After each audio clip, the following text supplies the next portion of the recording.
ఆ భూతాన్ని భూస్థాపితం చేశానంటాను. చేశారా? చేస్తారా? చేస్తున్నాను అని చెప్పాను, చేస్తానని చెప్పాను. అయ్యన్న పాత్రుడు గారు ఒక మాట అన్నారు స్పీకర్ అయిన తర్వాత.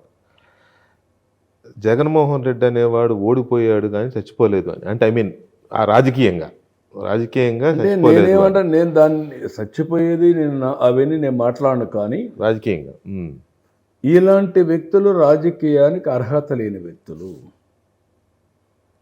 నన్ను కూడా ఎక్కడ పోయినా ఏమడుగుతున్నారు, ఓకే మీరు బాగున్నారు, మీరు బ్రహ్మాండంగా ఉన్నారు, రేపు మళ్ళీ గ్యారంటీ ఏంటి మాకు? That's what I want to. నేను అప్పుడు ఏమంటున్నాను, ఆ భూతాన్ని భూస్థాపితం చేశానంటాను.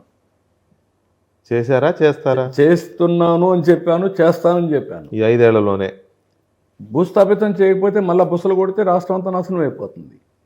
రాజకీయ భూస్థాపితం. అదే రాజకీయంగానే, భౌతికంగా అది ఎవరు మనకి అనేది కాదు వాళ్ళతో కదా. ఆ దరిద్రం నాకు అవసరం లేదు. కానీ ఇలాంటి వ్యక్తులు సమాజానికి పనికిరారు. ఎవడన్నా రాజకీయం చేయండి,